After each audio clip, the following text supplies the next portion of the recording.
नेवासा पोलिसांची कामगिरी, चोरीस गेलेले सोने मूळ मालकास परत। नेवासा तालुक्यातील सौंदाळा येथे 15 जानेवारी 2025 रोजी एकाच दिवशी 3 ठिकाणी झालेल्या जबरी चोरीच्या घटनांपैकी एका घटनेतील चोरीस गेलेले सोन्याचे दागिने नेवासा पोलिसांनी तपासादरम्यान हस्तगत करून न्यायालयाच्या आदेशानंतर मूळ मालक पुष्पा चामुटे यांना जून 17 रोजी परत केले।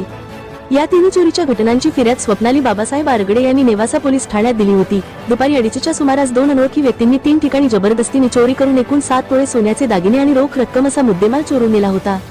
या गुन्ह्यांचा तपास पोलीस निरीक्षक धनंजय जाधव यांच्या मार्गदर्शनाखाली पोलीस उपनिरीक्षक शैलेंद्र ससाणे, हवालदार साठे, कॉन्स्टेबल नारायण डमाळे, आप्पा तांबे, अमोल साळवे आणि अंबादास जाधव यांनी अत्यंत काटेकोरपणे केला। तपासादरम्यान नेवासा पोलिसांना संभाजीनगर शहरात घडलेल्या अशाच प्रकारच्या चोरीच्या घटनेतील सीसीटीव्ही फुटेज प्राप्त झाले। हे फुटेज तपास पथक आणि स्थानिक गुन्हे अन्वेषण शाखा अहिल्यानगर यांच्यासोबत शेअर करून आरोपींची ओळख पटवण्यात आली।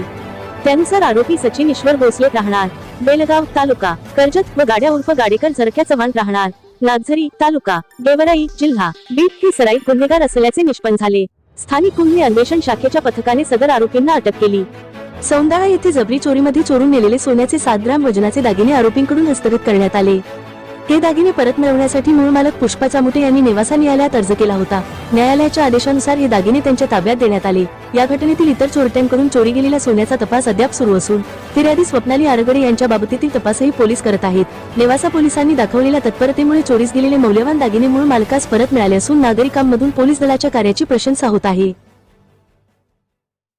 राज्यातील आणि देशातील बातम्या पाहण्यासाठी आजच आमच्या महाराष्ट्र न्यूज प्रिन्स या YouTube चॅनलला सबस्क्राइब करा आणि मिळवा नवनवीन अपडेट।